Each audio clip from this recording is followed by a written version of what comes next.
I wanted to get downtown that morning, but I couldn't take the F car on Stockton. They were ripping up about 87th Street, which is par for the course. So I walked down Telegraph Hill and up to Mason's. That's where the Bay and Powell cable car stopped. All aboard! Come on, Lana, show that shapely ankle. We gotta make the Fairmont by Whitsuntide. The car was loaded, and so was the character next to me. I tried to budge into the seat between him and a Fisherman's Wharf dowager, but I couldn't quite make it. I'd forgotten my shoehorn. Say, pardon me, but would you mind reading your Wall Street Journal over that-a-way a bit? I'd like to sit in here. Oh, if you insist. A knight of old. He budged his hips a quarter of an inch, and I slipped in, ready for my rocket ride over the hill and down into town. The trip, as usual, was uneventful. 3 smashed fenders and several choice words I'd never heard before, but I wrote them down. By the time our prairie schooner reached the turntable at Market Street, the crowd on the car had thinned out. But Buster was still beside me, his head buried in common and preferred. Market Street. I started to get down. Hey, lady, take your boyfriend with you. We're heading back up the hill. Boyfriend, all soon. He looks like the advance man for Lewis and Clark. How do you like that? He fell asleep over at Stockton Barn. I looked again. Hipsy wasn't asleep. Hipsy was stone cold dead on Market.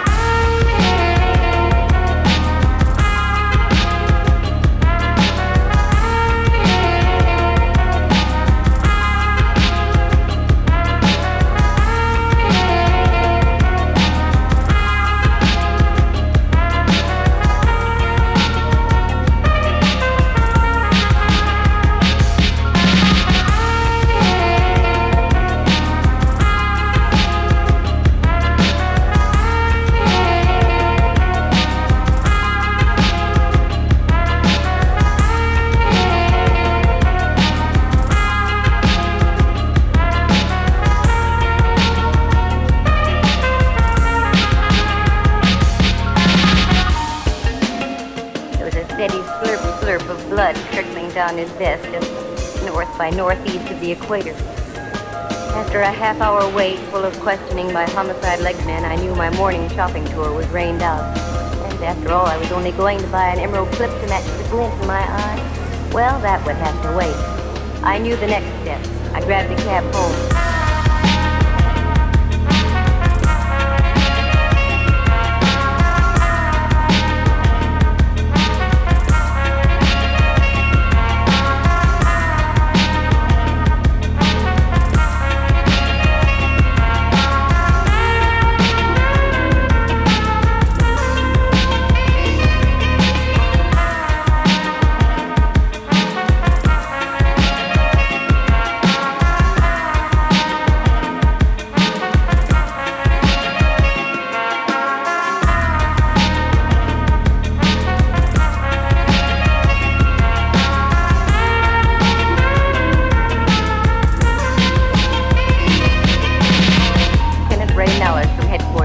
Daintily pressing his cuticles against my apartment buzzer.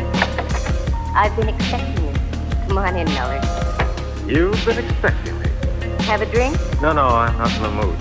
Just make it a double. Sit down, Mellor. Let's be civilized. Take off your hat.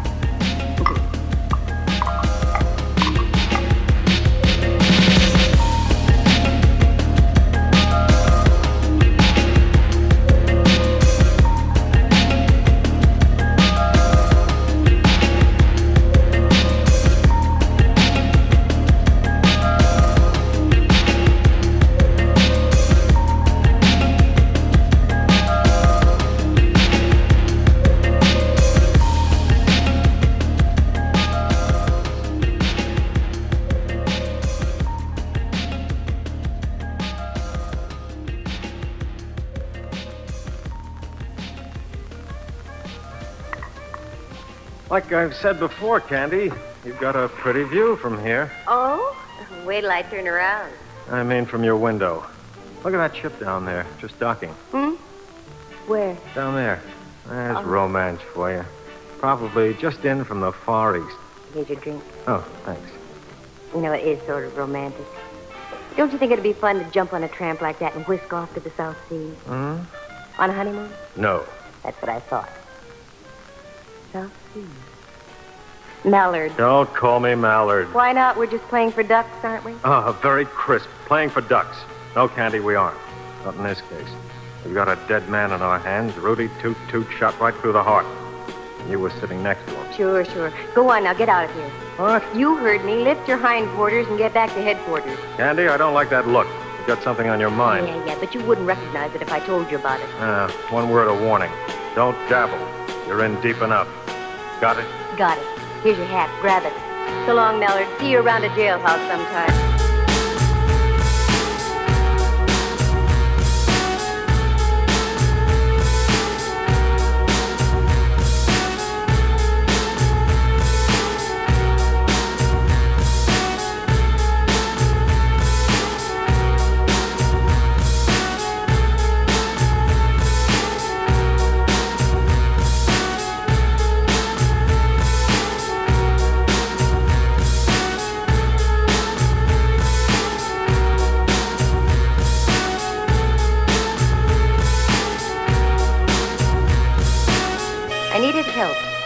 So I called an old friend of mine, if you can call that help. Rembrandt Watson was his name. He was a photographer and other things. He spent most of his life in the darkroom dabbling with bottles. His negatives and prints were sharp. His thought process was not quite. Rembrandt Watson speaking.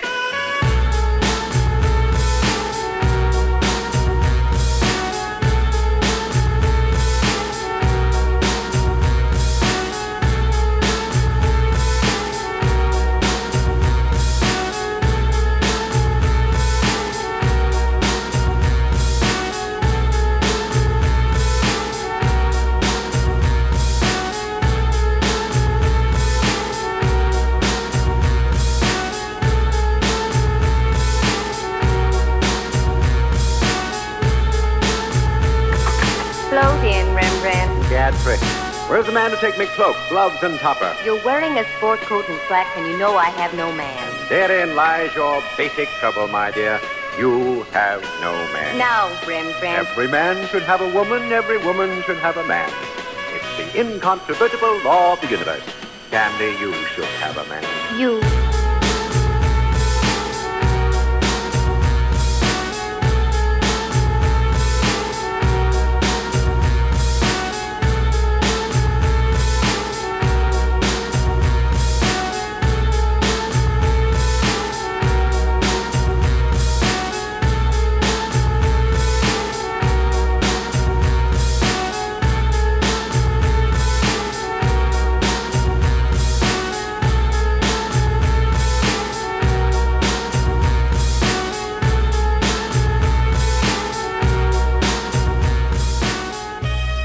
Got a job to do. How poetic. Very well, my dear. Bring me up to date. Now, here's what I want you to do. Go down to the Chronicle and get all the back files you can on Southern Islands Steamship Company. The Chronicle? A pleasure. I have a few questionable companions there who indulge in formulas. Stay away from those companions and just do as I ask. Very well, my dove. I go, but entirely against my will. And where will you be? Around town, Rembrandt. I've got to do some legwork. Let me assure you, Candy, you have just the right equipment for it, too.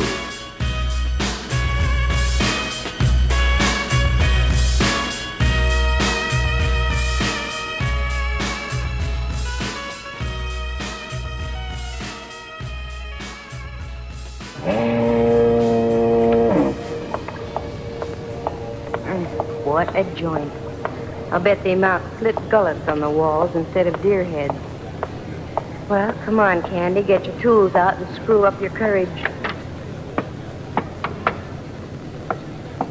Yeah, miss, what'll it be? Nothing right at the moment except information. Information, water, both free. What do you want to know? Well, I'm looking for the purser off the Dwightsonia. I hear he does his shore duty in here. That's right. Named Campbell. That head on the table over there belongs to him. Thanks.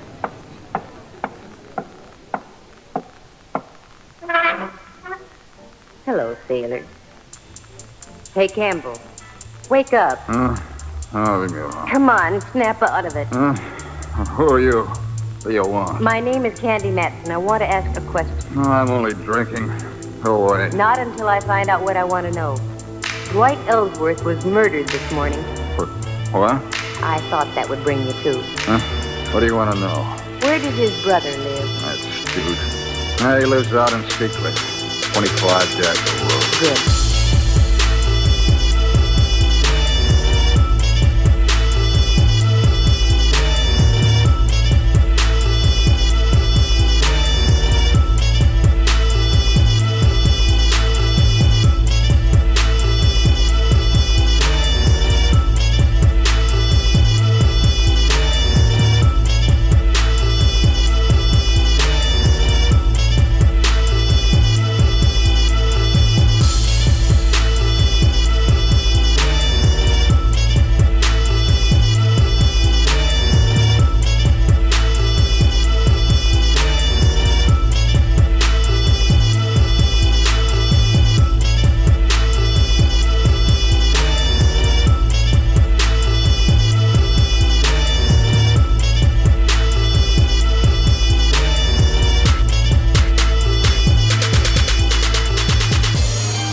So I grabbed the cab and navigated the driver out towards Stickley. It was so foggy I couldn't see the meter. But I paid him anyway, gave him a neutral tip, and dismissed him. There it was, 25 Dashel Road. An austere-looking cabana, one that dared you to ring the front doorbell. I had the awful feeling I should have been around at the side door delivering hand laundry. Good evening. Except for the fog, yes. Is Mr. Ellsworth in?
There's been a death in the family.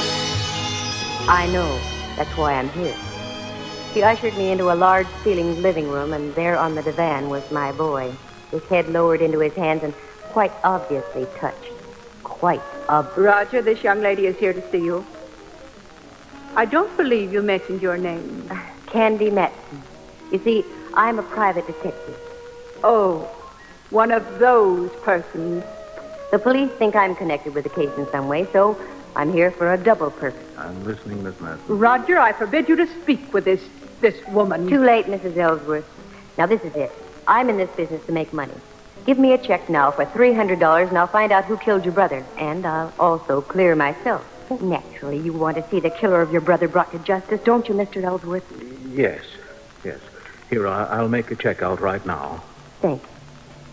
A lovely collection of guns you have, Mr. Ellsworth. Do you hunt much? Oh, yes. My wife and I are quite fond of shooting. She's an excellent shot. There you are. Thank you. I'll be in touch with you sometime tomorrow.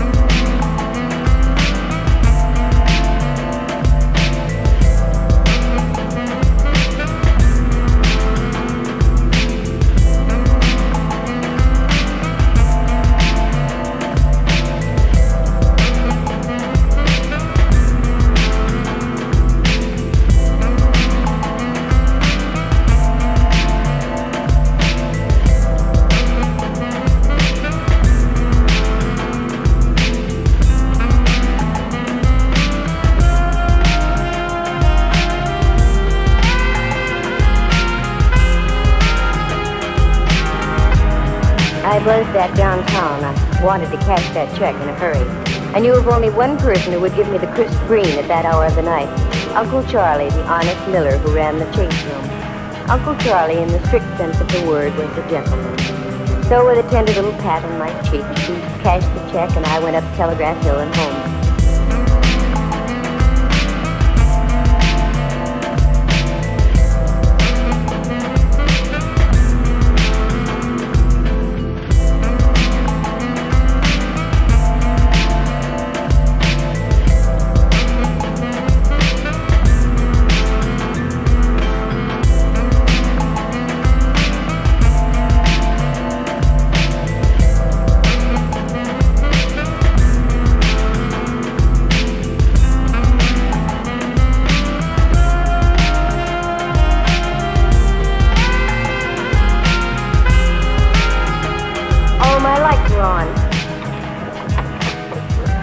Who's in here?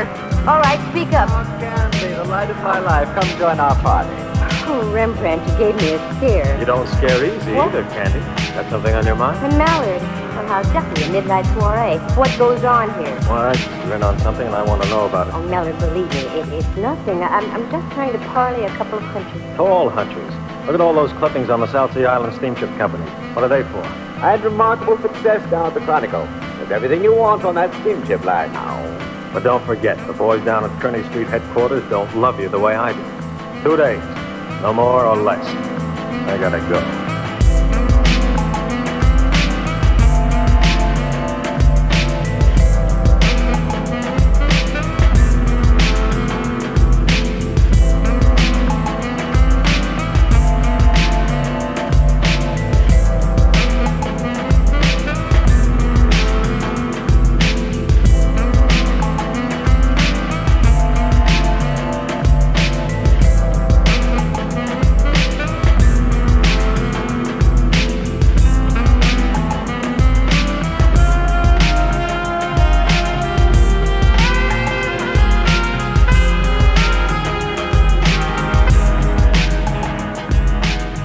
Threw the papers back on the table.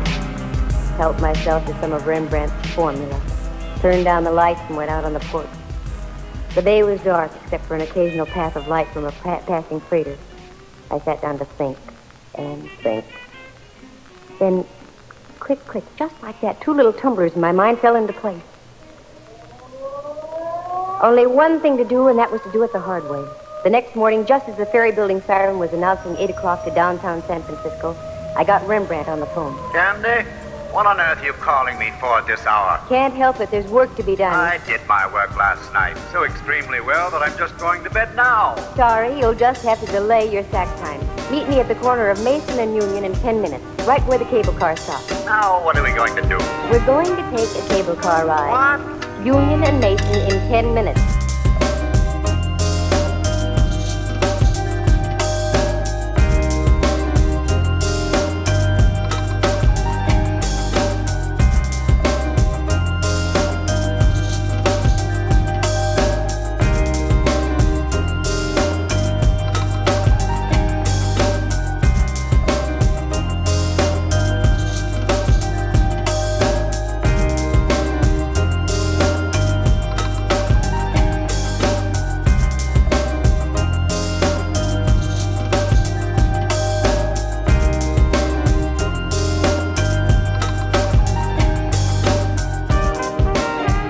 Rembrandt, get on. This is the silliest thing you've ever done, Candy. The car pulled over Mason Street, down Washington, and then swung on to Powell and up the hill.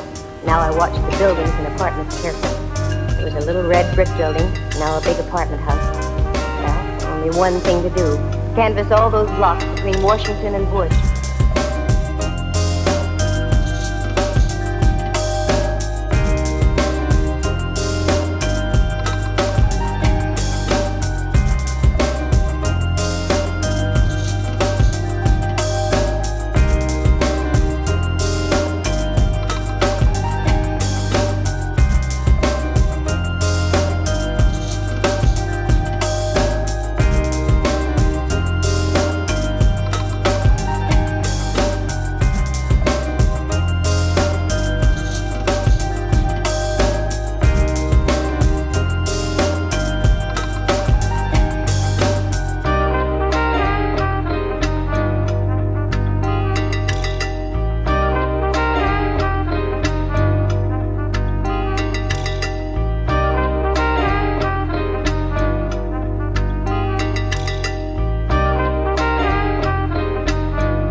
take this building, and I'll take the next. We'll alternate as we go along.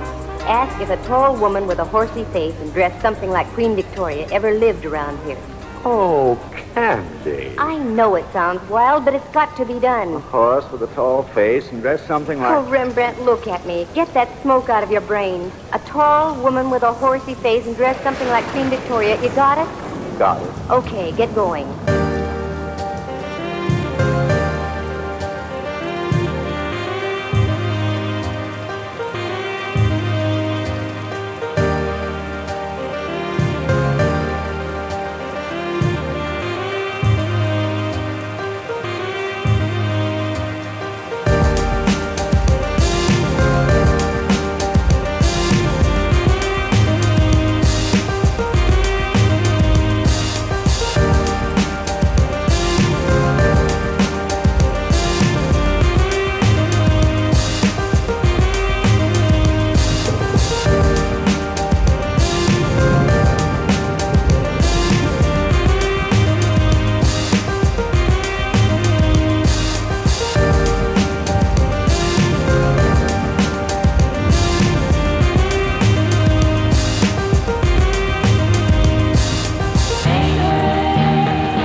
No, nobody like that ever lived here. Are you positive? A dame who fits that description? Yeah, I'm positive. The morning wore on, and so did we. We were over on the other side of California Street now, so we stopped and had a bite to eat.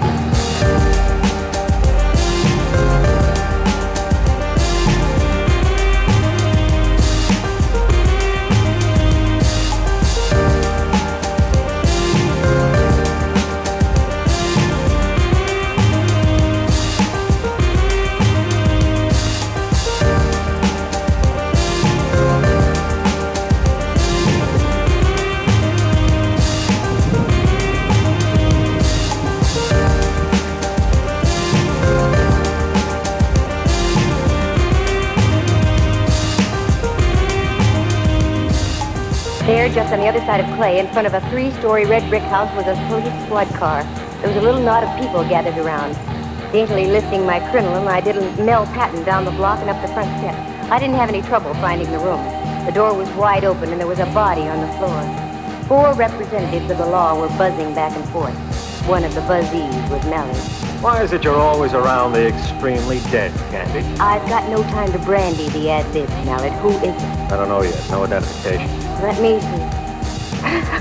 Oh, a pen pal, maybe. You're right, he was a pen pal. He wrote me a check last night for $300. His name is Roger Ellsworth.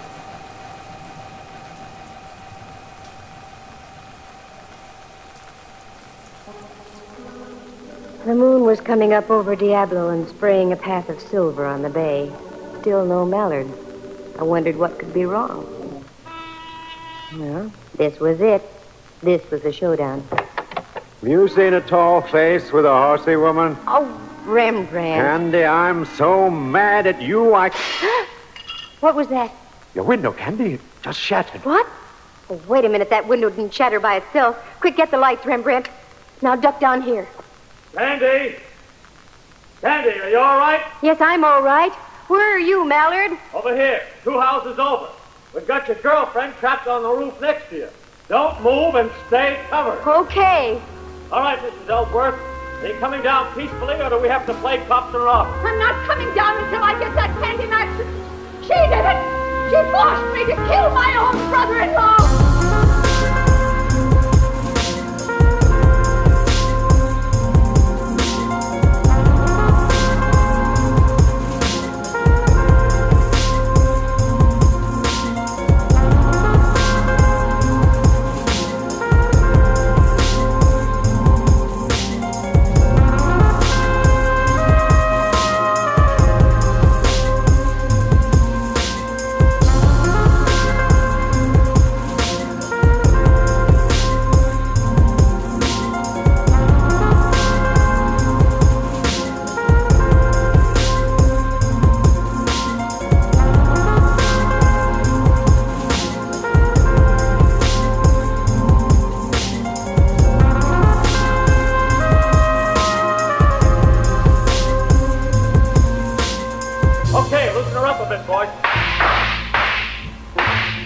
come down, Mrs. Ellsworth? No, I'm not.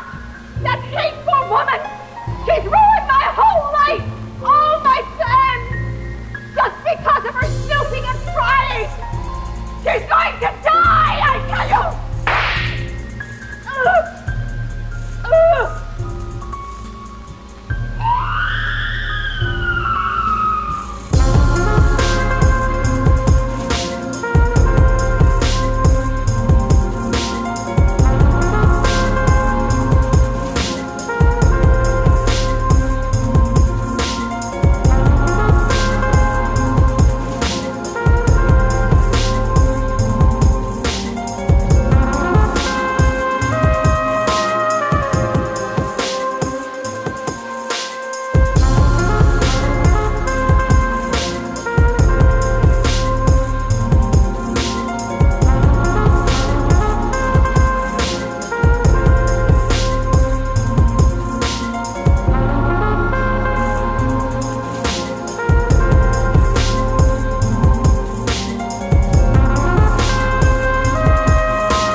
One shot got her. We went out to her house, and she was just driving off when we got there. Trailed her up to North Beach, lost her for a block, and then spotted her car at the top of the hill here. We arrived just as she was getting on the roof next door. I did some checking, and I found that the insurance companies weren't going to renew. Yeah. I don't know why I didn't tie that in sooner. Oh, it's just that you have too many things on your mind, Melody.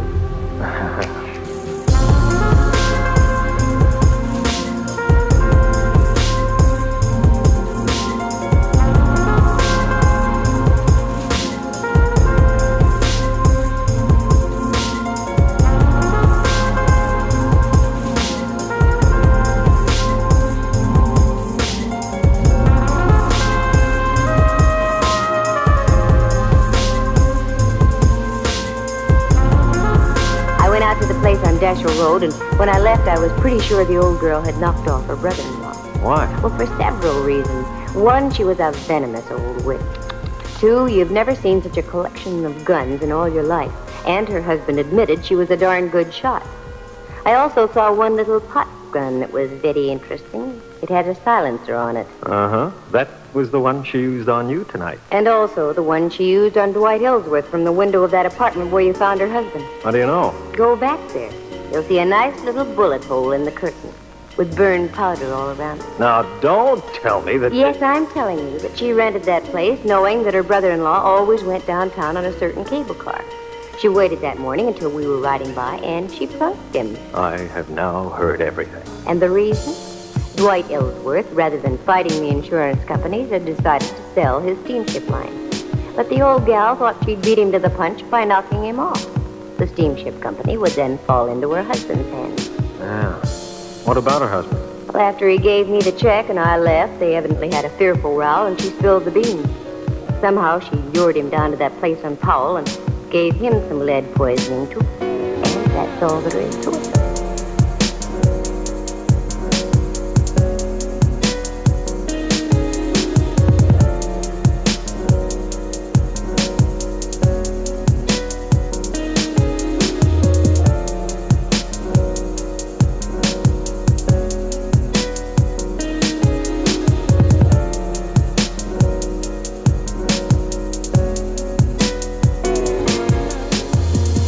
Candy, I wish you'd have told me all these things earlier. We might have been able to save the life of Roger Ellsworth. It wouldn't do any good, because if she hadn't killed him, I was going to. What? Mm-hmm. While I was waiting for you to get here, the phone rang. It was Uncle Charlie, the honest miller. That no-good Roger Ellsworth. His check bounced like a brand-new golf ball. What's so funny, Mallory?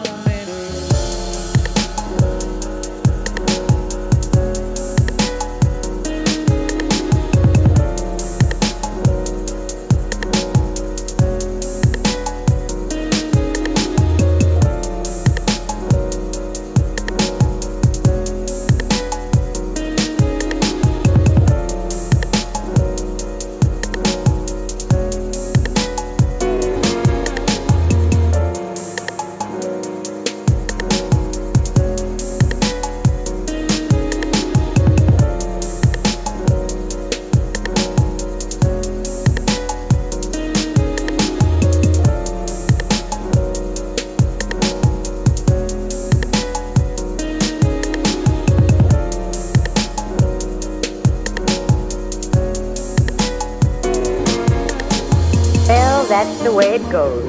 Sometimes you win, sometimes you don't. In this case, nobody did, except Rembrandt. He'd stocked his darkroom with $50 worth of formula, and not the kind you use on negatives either. Let's see, murder on a cable car, Dwight and Roger Ellsworth done in as well as the old gal. One check that bounced. It really does sound fantastic, doesn't it? But I told you this was radio, didn't I?